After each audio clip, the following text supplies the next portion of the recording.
하나님의 말씀은 신약성경 디모데후서입니다. 디모데후서 2장 1절에서 13절에 있는 말씀입니다. 디모데후서 2장 1절에서 13절에 있는 말씀입니다. 제가 가진 성경으로 신약성경 344페이지입니다. 찾으셨으면 제가 한 절 읽고 여러분들 한 절 읽고 교독하도록 하겠습니다. 맨 마지막 절 13절은 다 같이 읽도록 그렇게 하겠습니다. 내 아들아, 그러므로 너는 그리스도 예수 안에 있는 은혜 가운데서 강하고 내게 들은 바를 충성된 사람들에게 부탁하라. 그들이 또 다른 사람들을 가르칠 수 있으리라. 너는 그리스도 예수의 좋은 병사로 나와 함께 고난을 받으라. 병사로 복무하는 자는 자기 생활에 얽매이는 자가 하나도 없나니 이는 병사로 모집한 자를 기쁘게 하려 함이라. 경기하는 자가 법대로 경기하지 아니하면 승리자의 관을 얻지 못할 것이며 수고하는 농부가 곡식을 먼저 받는 것이 마땅하니라. 내가 말하는 것을 생각해 보라. 주께서 범사에 내게 총명을 주시리라. 내가 전한 복음대로 다윗의 씨로 죽은 자 가운데서 다시 살아나신 예수 그리스도를 기억하라. 복음으로 말미암아 내가 죄인과 같이 매이는 데까지 고난을 받았으나 하나님의 말씀은 매이지 아니하니라. 그러므로 내가 택함 받은 자들을 위하여 모든 것을 참으면 그들도 그리스도 예수 안에 있는 구원을 영원한 영광과 함께 받게 하려 함이라. 미쁘다 이 말이여, 우리가 주와 함께 죽었으면 또한 함께 살 것이요 참으면 또한 함께 왕 노릇할 것이요 우리가 주를 부인하면 주도 우리를 부인하실 것이라. 다 같이요. 우리는 미쁨이 없을지라도 주는 항상 미쁘시니 자기를 부인하실 수 없으시리라. 아멘. 네, 사도 바울은 일평생 복음을 전했던 사람이죠. 복음을 위해서 매맞고 감옥에 갇히고 수없는 멸시와 조롱을 받았던 사람입니다. 그래서 여러분, 많은 사람들이 이 사도 바울의 인생 말년은 행복했을 것이다 그렇게 생각하지만 인간적으로 세속적으로 보면 사도 바울의 인생 말년은 굉장히 비참했습니다. 사도 바울은 로마에 이렇게 죄수의 몸으로 잡혀가게 되지요. 그리고는 그게 가택연금을 당합니다. 가택연금을 당할 때만 해도 사도 바울의 로마 생활은 감옥살이는 꽤 괜찮았습니다. 그런데 이 사도 바울의 이 가택연금이 어느 날 해지됩니다. 학자들은 이게 가택연금이 해지되고 자유의 몸이 된 한 1, 2년 요 상간에 사도 바울이 스바나, 그러니까 지금의 스페인에 가서 복음을 전했다고 하는 설학자들도 있고, 아니면 그냥 개척했던 교회들, 자기가 전도여행하면서 개척했던 교회들을 둘러봤다는 학자들도 있고, 정확하게 어떤 게 맞는지는 잘 모르겠습니다. 그런데 이게 자유의 몸이 되었다가 사도 바울이 다시 감옥에 갇히게 됩니다. 이게 이제 2차 투옥이라고 그러는데요, 사도 바울은 이 2차 투옥이 되었을 때 직감했습니다. 아, 내게 죽음이 가까이 왔구나. 그리고 이 2차적으로 두 번째 감옥에 갇혔을 때는 사도 바울의 감옥 생활은 너무 힘들고 어려웠습니다. 아마 굉장히 칙칙한 이 지하 감옥에 갇혔던 것 같고, 거기는 춥고 외로웠습니다. 그래서 사도 바울이 디모데후서 4장 13절에 보면 드로와 가보의 집에 둔 겉옷을 가지고 오라. 왜 겉옷을 가지고 오라냐? 추웠어요. 춥고 외로운 곳이었습니다. 사도 바울과 함께 동역자들 또 다 이제 사도 바울을 버리고 떠나버렸습니다. 그래서 춥고 외로웠습니다. 그래서 사도 바울이 잘 이런 말을 안 하는데 영적 아들 디모데를 뭐라 하냐면, 너 내게 좀 와라. 내가 너무 춥고 외롭다. 이게 이제 노년이 되다 보니까 이제 사도 바울도 굉장히 몸도 마음도 약해졌는 것 같습니다. 어쨌거나 이 디모데후서는 사도 바울이 죽음을 직감하고 이게 마지막이겠구나 하는 마지막 유언을 남기는 심정으로 이 디모데후서를 썼다는 것입니다. 그래서 디모데후서 4장 6절에 보니까 뭐라고 이야기하냐면, 전제와 같이 내가 벌써 부어지고 나의 떠날 시각이 가까웠다. 사도 바울은 원 없이 복음 전했다는 겁니다. 전제는 재물 위에 붓는 술을 말합니다. 그냥 부어졌다는 거예요. 일평생 부어지고 벌써 부어지고 내 기력과 내 이 모든 열정들이 다 소진되고 이제 감옥에서 쓸쓸히 죽음을 앞두고 있는 사도 바울. 그 사도 바울이 디모데 후서를 썼습니다. 그런데 이 사도 바울이 죽음을 앞두고 있으면서 어쩌면 정말로 처량하고 외롭기 짝이 없는 이 죽음, 하나님, 내가 평생을 복음을 위해서 수고했는데 하나님, 내 인생 말로가 이래서 됩니까? 내가 좀 그래도 행복하게 기쁘게 즐겁게 살아야 다음 후세대들이 복음 전하는 일에 기꺼이 났을 거 아닙니까? 그런 원망도 피어날 것 같지만, 그런 원망도 그 마음속에 있을 수도 있겠지만, 사도 바울의 말년은 그렇지 않았습니다. 사람들이 다 자기를 버리고 떠났음에도 불구하고 여전히 사도 바울의 마음 가운데는 은혜가 충만했습니다.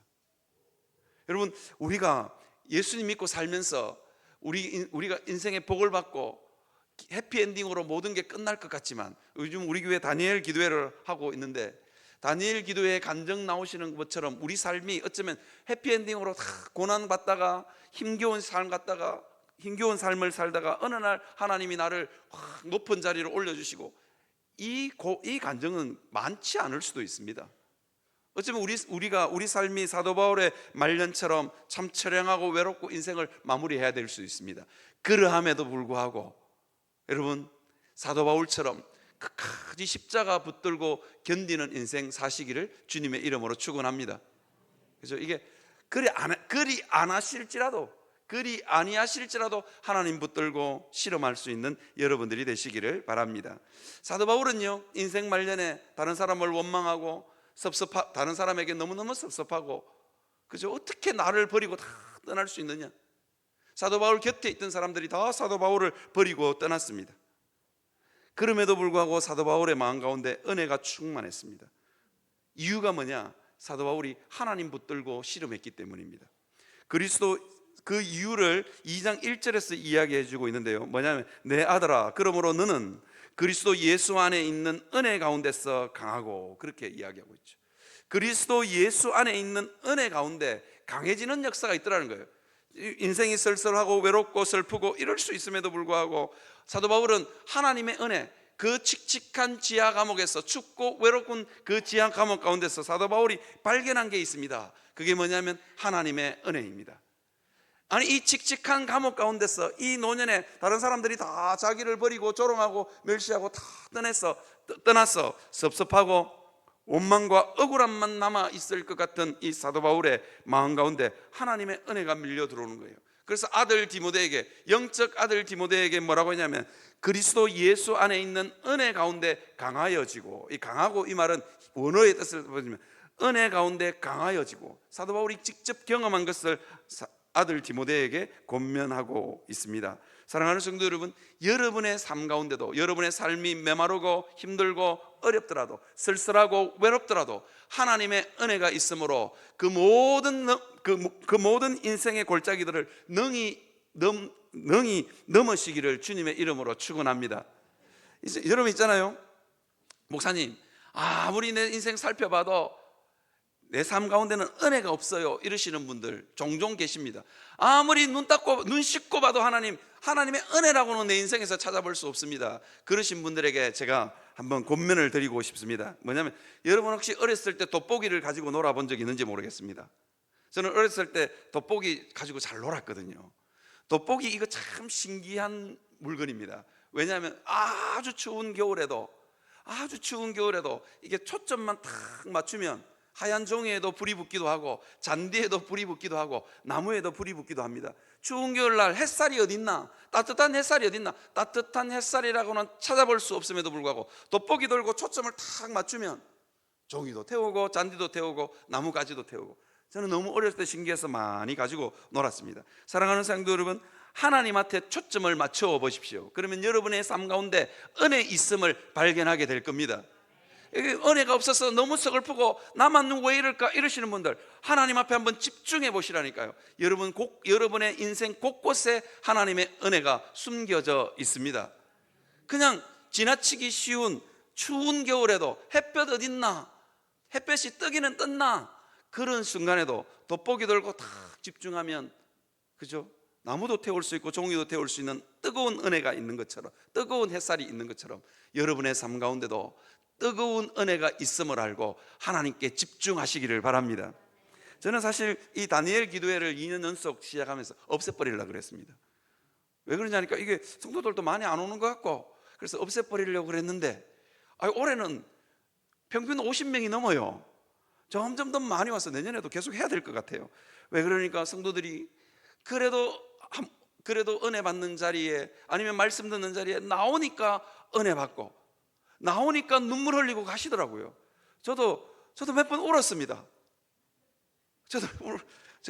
저 독한 사람인데 잘 안 우는데 그래서 울더라고요. 여러분, 안 오신 분들은 잘 모르실 겁니다. 어쨌든 21일 동안 이 은혜의 자리가 열리는데 와 보시면 은혜 받는다니까요. 보니까 우리 어르신들도 제법 많이 오시고, 특별히 또 자녀들 데리고, 중고등학교 애들 데리고 이렇게 자주 오시는 분이 있어요. 제가 그래 도전을 받고 우리 애들한테, 우리 집에도 사춘기 애들 있고 막 이랬어. 야, 핸드폰 사용 시간 1시간 더 늘려줄 테니까 제발 좀 와줘. 그러니까 은혜 받는 데는 전혀 상관하지 않고 핸드폰 사용 시간 1시간 더 준다는 말에 우리 아들이 와가지고 고개 푹 숙이고 막 이러 있더라고요. 그래가지고 집에 가서 물어봤어요. 은혜 좀 받았나? 그러니까 좀 받았어 그러더라고요. 그러면서 뭐라는 줄 아세요? 그런데 왜 아빠는 그 말씀대로 안 살아? 은혜를 거꾸로 받았는지. 목사가 말이야 말씀대로 안 살고 그 목사님들은 다 그렇게 살잖아. 왜 아빠는 그렇게 안 살아? 이러면서 저 은혜를 거꾸로 받아가지고 저보고 막 뭐라 하던데.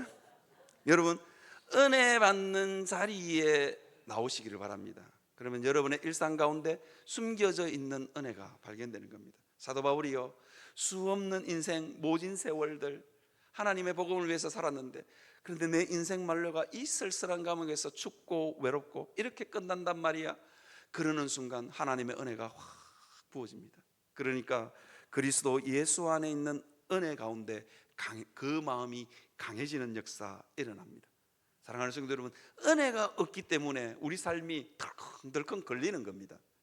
여러분, 자동차 엔진에다가 반드시 넣는 게 하나 있습니다. 뭔지 아십니까? 엔진 오일. 이게요, 자동차 시동을 부르릉 걸면 여러분 그냥 자동차 시동 걸렸는갑다 이렇게 생각하지만, 자동차 엔진이요 몇만 도인지 몇천 도인지 엄청난 온도가 올라갑니다. 그런데 이 자동차 엔진이 눌어붙지 않는 이유가 뭔지 아십니까? 엔진 오일 때문입니다. 하나님의 은혜는, 우리 삶에 하나님의 은혜는 이 엔진 오일하고 같습니다. 하나님의 은혜가 공급되면요, 내 삶 가운데 덜컹 걸릴 건도 그냥 넘어간다니까요.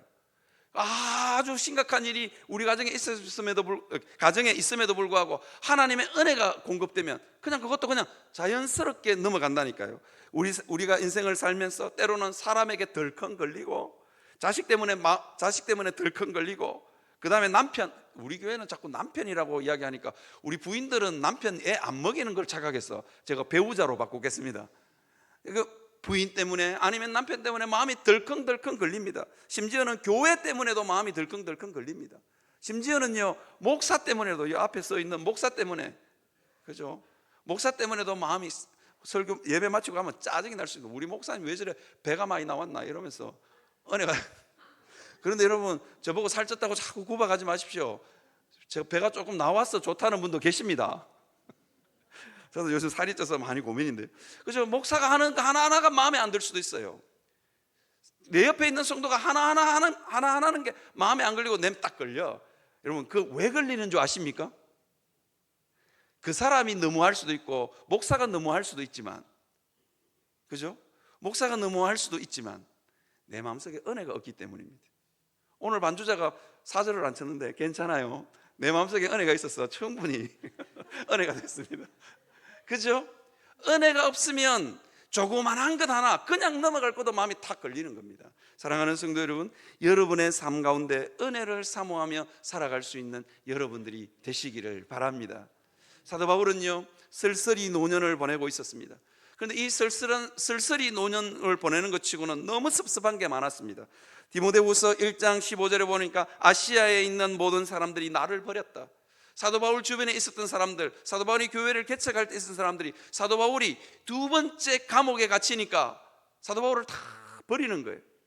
그래서 심지어 버릴 뿐만 아니라 그냥 떠나가는 것이 아니라 부겔로와 허모게네는 사도 바울의 마음 가운데 비수를 꺾고, 네가 그러고도 복음 사역자냐? 옥에 2번이나 갇히고 이제 넌 목이 떨어져서 죽을 판인데 나는 당신이 믿는 그 복음 나 안 믿겠다고 그러면서 떠나갔던 사람도 있었습니다. 사도 바울은 특별히 고린도후서에 사도 바울을 떠나갔던 사람들, 사도 바울 마음 가운데 비수를 꺾고 떠나갔던 사람들의 이름을 많이 언급하고 있습니다. 알렉산더도 있었고요, 데마는 세상을 사랑해서 떠났습니다. 사도 바울 주변에 인생 말년에 떠나는 사람들이 너무너무 많았습니다. 특별히 구리 세공업자 알렉산더 같은 경우에는 바울에게 심각한 해를 끼치고 심각한 손해를 끼치고 떠났던 것 같습니다. 그런데요, 사도 바울이요, 사도 바울 마음 가운데 은혜가 있으니까 어떤 일이 벌이냐? 디모데후서 4장 16절 뭐라고 하냐면, 내가 처음 변명할 때와 함께 한 자가 하나도 없고, 여기 처음 변명할 때, 그렇게 사도 바울이 뭘 잘못했나? 그렇게 생각하시면 안 됩니다. 처음 변명할 때, 저기 우리 번역이 좀 잘못됐습니다. 내가 처음 복음을 변증할 때, 그런 뜻입니다. 내가 복음을 전할 때, 예수 그리스도에서 변증할 때, 그런 뜻입니다. 내가 처음 복음을 변증할 때에 나와 함께 한 자가 하나도 없고 다 나를 버렸으나 그들에게 허물 돌리지 않기를 원하노라. 사도 바울 가운데 그들을 용서하고 싶은 마음이 있었습니다. 이게 은혜 받은 사람의 특징입니다. 은혜 받은 사람은요, 어지간해서는 다른 사람한테 안 섭섭합니다. 두고 보자. 여러분, 교회 생활 하다 보면 두고 보자, 난 니하고 말도 안 한다, 뭐 그런 사람 종종 있지요. 은혜가 없어서 그렇습니다. 아멘. 어디서 그렇게 대놓고 그게 하시면 안 되는데, 은혜가 없어서 그렇습니다. 여러분, 사도 바울이 얼마나 섭섭했겠어요.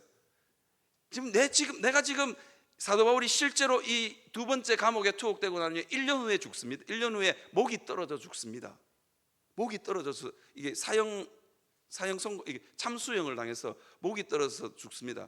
지금도 로마에 가시면요, 로마에 한번 가서 보십시오. 사도 바울의 목이 댕강하고 쳤는데 사도 바울의 목이 떨어져가 댕굴댕굴 굴러서 딱 멈췄던 곳에 지금 교회가 세워져 있습니다.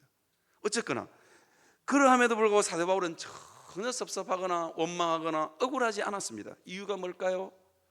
그의 마음속에 은혜가 있었기 때문입니다. 사랑하는 성도 여러분, 예수 그리스도 안에 있는 은혜 안에서 마음이 강해진다는 뜻이 이런 뜻입니다. 은혜가 있으면 내가 두고 보자 뭐 이런 거 없습니다. 원통한 거, 억울한 거 없습니다. 은혜가 임하면 다 녹아내릴 줄 믿습니다. 섭섭한 거 다 녹아내릴 줄 믿습니다. 그죠? 왜 교회 안에 섭섭한 게 없고 왜 그저 다른 사람에게 섭섭한 게 없겠어요? 섭섭한 게 있는 게 교회입니다. 다시요. 뭐 아주 심각하게 못 들었습니까? 교회는요, 섭섭한 게 있는 게 당연합니다. 아멘 안 하시죠? 그죠? 왠 줄 아십니까? 자기 남편, 자기 부인, 자기 자식 하나 마음 못 맞춰주는데 이 250명, 300명 되는 사람들이 어떻게 마음을 딱딱 맞추겠어요? 다 내 마음 같지 않지. 내 마음 같지 않는 게 정상입니다. 그런데 교회가 한 마음이 될 수 있는 이유가 뭔지 아십니까? 하나님의 은혜가 있기 때문입니다. 저는 뭐 여러분들 좋은 줄 아세요. 그죠? 저도 여러분들 안 좋을 때도 있어요. 그런데 무릎 꿇고 기도하면 이 목사 사랑해라, 끝까지 사랑해라. 그러니까 저도 여러분들한테 웃을 수 있는 거예요. 그죠? 아무리 섭섭하게 해도, 저도 이제 철이 드는 거예요. 저도 이제 목사기는 목사인가 봐요. 섭섭하게 해도 하나님이 그래 막 내가 양보하지 그러면 내 눈에 눈물이 핑 돌아요. 아, 이게 목사구나, 이게 담임 목사구나 하는 생각을 종종 합니다. 내가 양보하지. 그죠? 오늘 본문의 사도 바울은 그런 사람이었습니다. 참 섭섭하고 사도 바울을 버려두고 떠나가는 사람들 보고 너 두고 보자 이런 마음 품을 수 있었지만 사도 바울 마음 가운데 용서하고, 그죠? 뭐라고 이야기했습니까? 용서하고 허물을 그들에게 돌리지 않고 싶은 마음으로 간절했습니다. 왜냐하면 그리스도의 은혜가 그 마음속에 있었기 때문입니다. 사도 바울은요, 그리고 뭐라고 말하냐면, 사도 바울이 뭐라고 이야기하냐면 이렇게 이야기합니다. 마가를 데리고 오라. 아들 디모데에게 뭐냐면 마가를 데리고 오라. 여러분, 이 마가를 데리고 오라 이 말은요, 여러분 전혀 감동이 안 되시죠? 그런데요, 성경을 조금만 안다면 이 마가를 데리고 오라는 말은 엄청난 감동이 있는 말입니다. 1차 전도 여행 때 마가는요, 굉장히 부잣집 아들로 태어났습니다. 그래서요, 감옥에 갇히고 헐벗고 굶주리는 이 복음 사역에 동참하면서 늘 투덜거리던 사람이 누구냐? 마가입니다. 부잣집 아들로 태어나가지고 굉장히 온실 속의 화초처럼 아주 그렇게 산 사람. 그래가지고 1차 전도 여행 때 복음의 열정을 가지고 동참했는데 이게 전도 여행이 쉽지 않는 거예요. 헐벗고 굶주리고 매맞고 조롱받고. 그러니까 이 마가가 투덜거리면서 따라온 거예요. 그러니까 사도 바울이 참다가 네 집에 가라 해버린 거예요. 그런데 이 1차 전도에 누가 있었냐면 마가 때문에 바나바는 굉장히 온순하고 굉장히 이 마음이 부드러운 사람이에요. 굉장히 사랑이 많고 국률이 많은 사람이에요. 그러니까 사도 바울하고 바나바하고 대판 싸웁니다. 마가 때문에. 사도 바울이 참다가 못 참아가지고 네 그렇게 투덜거릴 거고 그럴 거면 집에 가라고. 그리고 고함을 치니까 바나바가 아니 그냥 그래도 데려가자고. 안 된다고. 그러니까 둘이가 1차 전도 여행 때 엄청나게 세워가지고 둘이 그냥 전도팀이 깨져버렸습니다. 도저히 마가 너는 안 된다. 그렇게 할 수 있지만 사도 바울이 인생 말년에 그 마가를 불러오라 그럽니다. 마가하고 맺혔던 거 풀겠다는 거죠. 마가도요, 사도 바울 정말로 사도 바울이 자기를 거절한 거잖아요. 그 거절한 아픔과 상처를 보고 나는 아무것도 할 수 없어. 나는 아무것도 해도 안 돼. 그렇게 일평생을 살 수밖에 없는 마가지만 사도 바울이 뭐라고 하냐면 죽기 전에 마가 불러오라고. 그가 나에게 유익하니라. 그래서 이 마가를 용납하고 포용합니다. 그리고는 마가에게 용기를 북돋아 줍니다. 너도 괜찮아. 너도 훌륭한 사역자가 될 수 있어.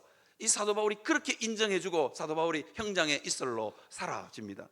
그런데 여러분, 이 마가가 누구냐? 마가복음을 기록한 마가입니다. 만약에 사도 바울이 마가를 부르지 않았더라면, 마가를 불러서 용납하고 포용하지 않았더라면, 그죠? 마가복음은 우리에게 전해지지 않습니다. 뿐만 아니라 이 마가는 사도 바울을 만난 그 이후로 사도 바울 아프리카에 가서 알렉산드리아 교회를 개척하고 이집트에서 복음 전하다가 마지막 순교의 제물로 바쳐지는 사람이 누구냐? 마가입니다. 사랑하는 성도 여러분, 인생 말년에 늙어도 결실할 수 있는 여러분들이 되시기를 주님의 이름으로 축원합니다.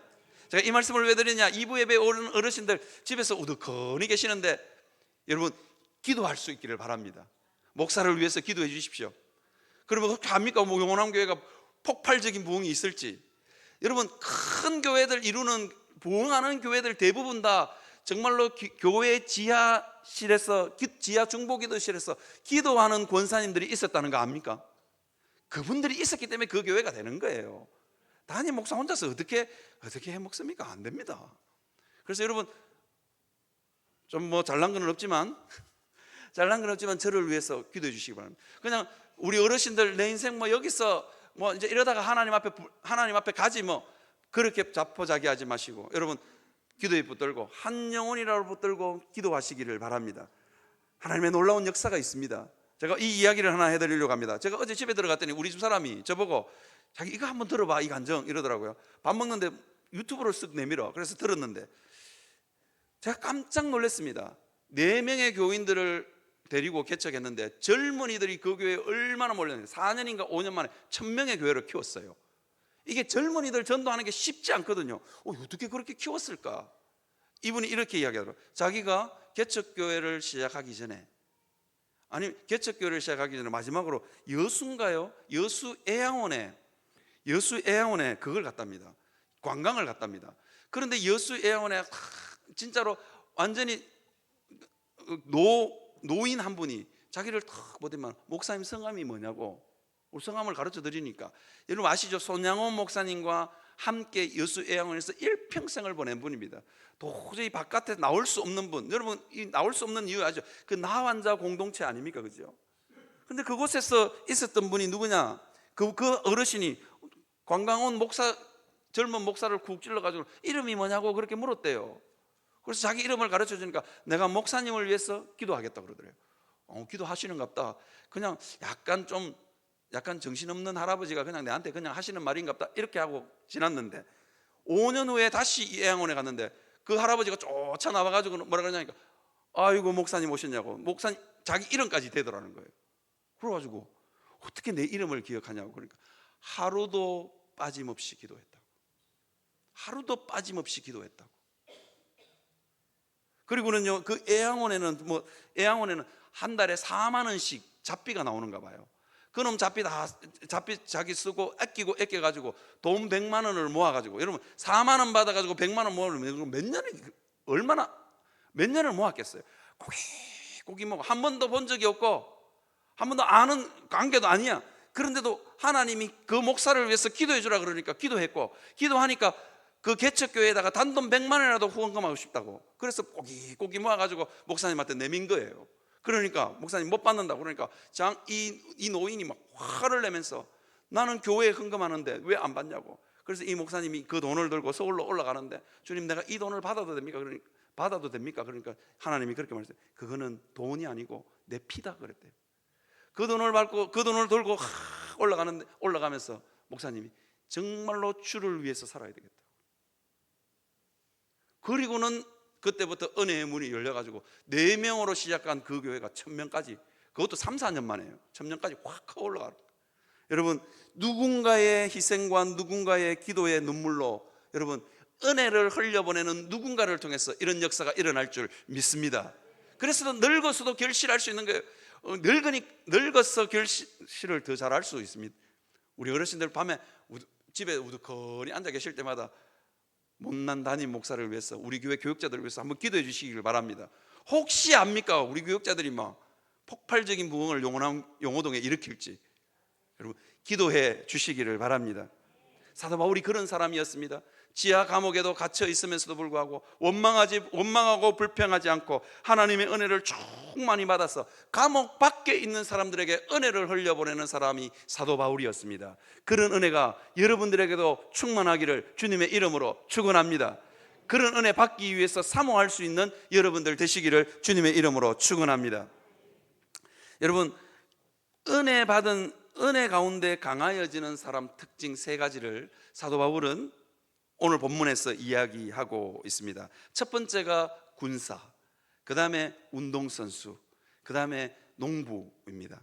병사는 절대로 자기 생활에 얽매이지 않습니다. 병사로 부름받은 사람, 전쟁터에 나가는 사람은 내 처자식이 잘 먹고 잘 살까, 우리 부인은 잘 있을까, 우리 부모님은 잘 있을까, 그런 염려 안 합니다. 그런 염려 하다가는 어떻게 되느냐? 전쟁터에서 죽습니다. 화살이 어디서 날라와서 맞든지 칼이 어디서 와서 죽을 수 있습니다. 오직 그 전쟁에만 집중합니다. 그리고는 뭐라냐면 자기를 병사로 불러주신 사람을 기쁘게 하기 위해서 힘쓰고 있습니다. 거기에만 집중합니다. 사랑하는 성도 여러분, 교회가요 사람 보고 다니면 너무 피곤합니다. 사람의 인정받으려고 교회 다니면 너무 피곤합니다. 사람 말 한마디 한마디에 신경 쓰면 교회 생활 못합니다. 힘듭니다. 힘들어. 왜냐하면 얼마나 많은 사람들이 말을 하는데요. 제가 이게 목회도 3D 업종입니다. 이 목회 쉬운 일 아닙니다. 왜냐하면 왠지 아시죠? 제 얼굴이 시커매서 괜찮다는 사람도 있고, 제 얼굴이 시커매서 은혜가 안 된다는 사람도 있고, 제가 말을 버벅거려서 은혜가 안 된다는 사람도 있고, 말을 버벅거려서 너무 순수하게 느껴져서 좋다는 사람도 있고, 요즘은 좀 덜 더듬는 것 같습니다. 그죠? 이게 쉽지가 않습니다. 그런데요, 교회가 생각해야 될 것이 있습니다. 교회는 사람을 기쁘시게 하는 곳이 아닙니다. 하나님을 기쁘시게 하는 곳입니다. 하나님을 기쁘시게 한다, 거기에다가만 인생 초점 맞추면요, 다른 사람이 섭섭한 말을 해도 그냥 갈 수 있습니다. 그죠? 다른 사람이 섭섭하게 해도, 다른 사람이 나한테 인정을 안 해줘도 그냥 갈 수 있습니다. 왜? 우리의 삶의 목적이 뭐라고요? 하나님을 기쁘시게. 그죠? 하나님을 기쁘시게. 교회가 한 마음 되고 마음 하나 되는 거 간단합니다. 제가 여러분들에게 300명 가까이 되는 여러분들 마음 하나를 어떻게 다 맞추겠습니까? 저는 이미 포기했습니다. 그러니까 저한테 기대를 하지 마십시오. 그런데 여러분도 하나님을 기쁘시게, 나도 하나님을 기쁘시게, 그렇게 되면 어떻게 될까요? 여러분들하고 저하고 점점 가까워집니다. 잘 보십시오. 성도 모두 다가 300명 성도 모두 다가 하나님을 기쁘시게 하나님 한 분에게만 계속 초점을 맞추면 어떻게 될까요? 자 보십시오. 어떻게 될까요? 점점 친밀해지고 점점 가까워집니다. 내 마음이 네 마음이고 네 마음이 내 마음 됩니다. 그죠? 한 마음이 되는 것. 교회가 한 마음 되는 방법은 간단합니다. 하나님을 기쁘시게 온 성도가 하나님 앞에 초점을 맞추는 거예요. 그런데 여기서 누구 하나가 슬쩍 나는 좀 인정받아야 되겠다, 목사도 마찬가지, 나는 좀 대접받아야 되겠다고 하는 순간 문제가 생기겠죠. 그래서 성도 여러분, 저는 전혀 여러분들에게 대접받을 생각이 별로 없습니다. 여러분들도 저한테 대접받을 생각하지 마시기를 바랍니다. 그죠? 누구를 대접한다고요? 하나님을 대접하는 교회 되시기를 바랍니다. 그죠? 군사로 부름받은 사람은 자기에게 집중하지 않습니다. 오직 누구에게요? 자기 군사로 불러준 그 사람을 기쁘시게 해서 달려갑니다. 그런 여러분들이 되시기를 주님의 이름으로 축원합니다. 사도 바울이요, 자기에게 집중했었다면 자기를 버리고 간 사람들이 얼마나 원망스러웠겠어요. 얼마나 섭섭했겠어요. 두고 보자니 그랬을 거 아니에요. 그런데 하나님께 집중하니까 하나님의 은혜가 그 섭섭한 마음도 녹이고 그 억울한 마음도 녹이고 다 녹여서 어떻게 해요? 하나님을 기쁘시게. 그러니까 하나님의 기쁨이 사도 바울 마음 가운데 임하는 것입니다. 사랑하는 성도 여러분, 그런 성도들이 되시기를 주님의 이름으로 축원합니다. 그래서요 여러분, 이 말씀하시죠. 먼저 그의 나라와 그의 의를 구하라. 그죠? 그리하면 그 다음에 뭐예요? 이 모든 것을 너희에게 더하시리라. 그 복을 받아 누릴 수 있기를 바랍니다. 여러분, 내 감정, 내 섭섭한 거 좀 내려놓으세요. 그거 섭섭한 거 그거 다 움켜쥐고 있으면 있을수록 더 섭섭해. 그러니까 다 내려놓으시고 먼저 그의 나라와 그의 의를 구하시는 여러분 되시기를 주님의 이름으로 축원합니다.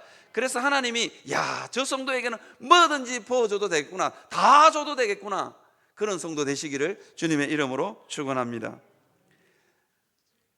제가 한국 샘물 호스피스를 개척하신 목사님, 원주희 목사님이라는 분인데요, 지금은 이제 80이 넘은 노인입니다. 근데 이분에게 제가 들은 이야기가 있습니다. 자기는요, 자기 직업은 뭐냐면 죽음을 준비시켜주는 사람입니다. 그러니까 이분이 3,000명 이상 임종을 지켜봤던 사람입니다. 임종을 지켜보면서 뭐라고 이야기하냐니까 이런 이야기를 해요. 임종을 3,000명 이상 죽음을 지켜보면서 정말로 편안하게 찬송 부르면서 가는 사람이 있는 반면에 정말로 죽기 싫어서 악을 쓰고 막 얼마나 악을 썼는지 이빨이 부러질 정도로 나 죽기 싫다고, 그리고 두 부류로 거의 나눠진답니다. 어떻게 여러분 두 부류로 나눠지는지 아십니까? 저는 당연히 대답이 이럴 줄 알았습니다. 예수 믿고 안 믿고일 줄 알았습니다. 근데 아니더라고요. 저는 당연히 예수 믿는 사람은 찬송 부르다가 가고 예수 안 믿는 사람은 막 죽기 싫어가지고 이를 악물 줄 알았는데 그게 아니고, 원주희 목사님 대답이 참 걸작입니다. 평생을 다른 사람을 위해서 희생하고 다른 사람을 기쁘시게, 누군가를 자기를 위해서 살지 않는 자기를 위해서 살지 않는 사람은 찬송 부르다가 간다는 거예요. 이게 웃기는 게, 예수 믿고 안 믿고도 상관없대요. 예수 믿어도 자기만을 위해서 살았던 사람들, 다른 사람을 위해서 살지 않았던 사람들은 끝까지 안 죽으려고 그런대요. 그 끝까지 안 죽으려고 하는 사람 중에 대표적인 직업이 뭔지 아십니까? 목사. 저 깜짝 놀랐습니다. 목사래요. 그래서 목사도 자꾸 대접받으면 안 되는 거예요. 자꾸 대접하고 이렇게 해야 되는 겁니다. 그러니까 그런 이야기를 하더라고요. 사랑하는 성도 여러분, 우리가 하나님 앞에서 하나님은 누구에게 은혜를 부으시냐? 다른 사람을 기쁘게, 하나님을 기쁘게, 다른 사람을 유익하게, 다른 사람을 위해서 기꺼이 희생하는 사람들에게 하나님의 은혜를 부으십니다. 그래서 그 은혜를 사모하며 사시기를 주님의 이름으로 축원합니다. 그 다음에 운동선수는요 법대로 경기해야 됩니다. 가끔씩 올림픽에 보면, 이게 올림픽에 달리기 선수들 이렇게 쫙 보면 자기 레인 줄 거는 거기만 달려야지, 잘못해가지고 옆에 라인에 발 하나 딱 닿았다 그러면 오린점에서 금메달이라고 막 환호하다가도 전광판에 금메달 취소 이렇게 뜹니다. 법대로 경기하지 않았기 때문입니다. 우리 종종 보잖아요, 그죠? 종종 막 1등으로 들어와가지고 막 좋다고 막 이러고 있는데 전광판에다가 금메달 취소해가지고 울고불고 난리 나잖아요, 그죠? 사랑하는 성도들은 하나님의 교회를 섬길 때 하나님이 원하시는 대로 섬기시기를 바랍니다. 하나님이 도대체 뭘 원하실까? 여러분, 때때로는 내 열심, 내 의를 가지고, 자기 의를 가지고 교회를 섬기시는 분이 있습니다. 그런 분들은 하나님 나라의 천국에 갔을 때 하나님이 나에게 너무 잘했다 칭찬할 것 같지만 의외로 안 그럴 수도 있다는 거예요. 너 왜 그랬냐고. 여러분, 우리나라에 유명한 은사사역자가 있습니다. 여러분 혹시 들어보셨는지 모르겠어요. 현신의 권사님이라고 유명한 분 계십니다. 이분이요, 수많은 안전뱅이를 일으켰고요, 그 다음에 수많은 소경은 못 듣는 사람 맞죠? 소경의 길을 열었고요. 그 다음에 수많은 장님들을 눈을 뜨게 했고요. 그 다음에 막 암 걸린 사람들을 막 그 손으로 직접 나가지고 암덩어리를 끄집어내고 이랬던 분입니다. 그런데 이분이 어느 날 갑자기 입신을 했어요. 기도하다가 하나님 앞에 환상을 하나 보여줬는데 천국에 올라갔답니다. 그리고 다른 사람들 다 이 땅에서 별 볼 일 없는 사람들, 다 자기 밑에서 맨날 따라다니는 사람들, 이런 사람들은 다 면류관을 쓰고 있더래요. 그래서 내 면류관, 나는 저 사람보다 더 큰 면류관을 쓸 줄 알고 하나님한테 물었대요. 하나님, 내 면류관은 어디 있습니까? 그러니까 아니, 너는 저거야 그러는데 떡 지적하는데 개털 모자. 유명한 이게 뭐 진짜인지 사실인지는 모르겠지만 이게 은사 사역을 하는 사람들에게 계속 흘러나오는 이야기입니다. 사실인 것 같습니다. 이 현신의 권사님 환상을 본 건 맞은 것 같아요. 개털모자. 하나님, 왜 저는 개털모자냐고. 니는 네 원하는 대로 이 땅에 살고 있는 건 병 고쳐주고 네 박수와 영광은 네가 다 받았고, 내가 언제 네 보고 그 암덩어리 그 손으로 퍽 넣어가지고 배에서 끄집어내라 그랬냐고. 기도만 해도 나을 건데 니는 네 의를 드러내기 위해서 그렇게 하지 않았냐고. 그래서 너는 개털모자라고 그렇게 말씀하셨다는 겁니다. 사랑하는 성도 여러분, 우리가 하나님의 교회를 섬길 때 하나님이 원하시는 대로 섬기시는 여러분들이 되시기를 바랍니다. 이게 하나님의 교회를 섬기는 방법입니다. 하나님이 뭘 원하실까? 내 생각이 아무리 옳아도 한 번쯤 멈춰 서서 하나님이 뭘 원하실까를 고민하는 영원한 교회 되기를 주님의 이름으로 축원합니다. 하고 싶은 말 많을 때도 있지요. 이 말은 꼭 해야 되겠다고. 이 말 안 하면 막 집에 잠이 안 올 것 같다. 이 말은 너무너무 옳다. 그런 생각이 드실 때마다 꿀꺽 삼키십시오. 그러면 여러분들에게 복이 될 줄 믿습니다. 저도 앞으로 많이 꿀꺽 좀 삼키려고 그럽니다, 이제. 그래서 여러분 꿀꺽 삼켜서, 그죠? 하나님이 원하시는 대로 자기가 드러나지 않고 자기가 의가 드러나지 않는 영원한 교회 되시기를 주님의 이름으로 축원합니다.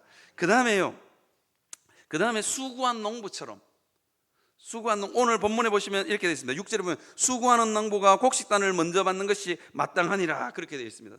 누군가를 위해서 여러분 수고하시는 여러분들이 되시기를 바랍니다. 저는 우리 집에 아이들 있는데요, 우리 집 진짜로 애도 먹이고 정말로 아빠 보고 말씀대로 살아라고 구박을 하고 여러분, 목사 보고 말씀대로 살아라면 제일 기죽는 게 목사. 이게 저의 제일 약점이 뭔지를 아는 거예요, 이놈이. 그런데 아빠한테 와가지고 아빠는 왜 그 다니엘 기도에 나오는 그 목사님처럼 안 살아? 그러면서 핸드폰 1시간 더 연장해줘 이러면서 협박을 하고 그래도 제가 그 아이 미워하지 않습니다. 이유가 뭘까요? 그 아이가 태어나는 순간부터 나는 사랑하기로 결심하고 작정했기 때문입니다. 여러분, 내 옆에 있는 성도 밉더라도 사랑하고 아껴주고 희생하고 져주기로 작정하십시오. 이게 농부가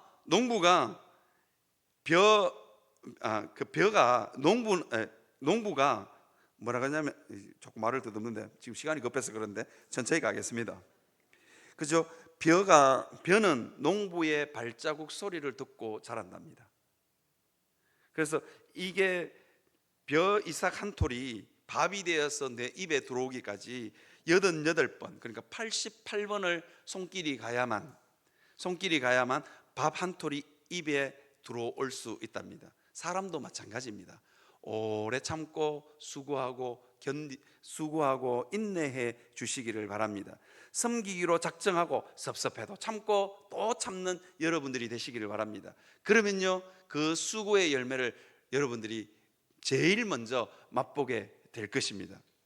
저는 용원함 교회 성도들은 저를 별로 안 좋아하는지 모르겠지만 저를 진짜로 환영해 주는 교회가 있습니다. 가기만 가도 막 그 교회 성도들이 저만 보면 은혜를 받는 교회 있습니다. 어느 교회인지 아십니까? 제 모교회예요.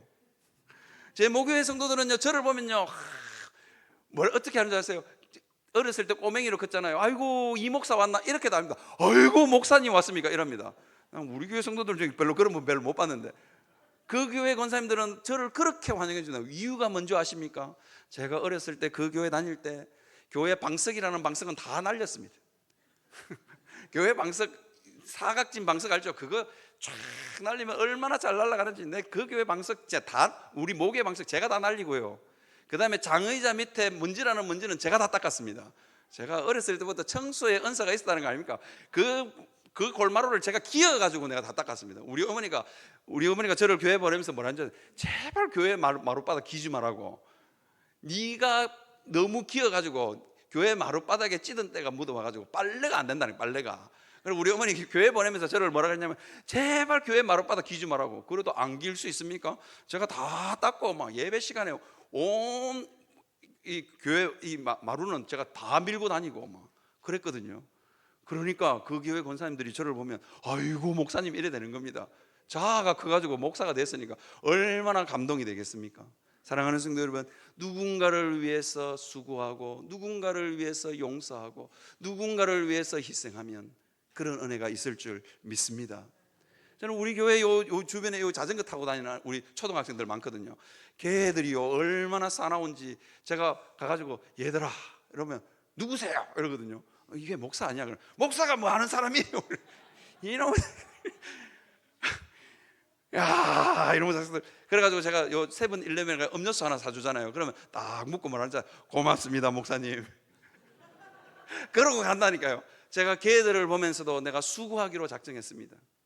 걔들하고 친해지는 게, 걔들하고 이 목사로 인정받는 게 얼마나 힘든지. 제가 요 밑에 경북반점에 짜장면이 사서 걔들 한 7, 8명 데리고 가 짜장면 사주거든요. 가끔씩 그 짜장면 사줄 때마다 목사님 고맙습니다고. 짜장면 안 사주면 목사가 뭐 하는 사람이에요 이러면서 대들고 이러네. 그 짜장면 사주면 제가 거금을 들여가지고 짜장면 한 7, 8명 사주면 그냥 잔주껏 먹고 가면 되는데 꼭 뭐라 그러는지 아세요? 탕수육은 안 사줍니까? 이러면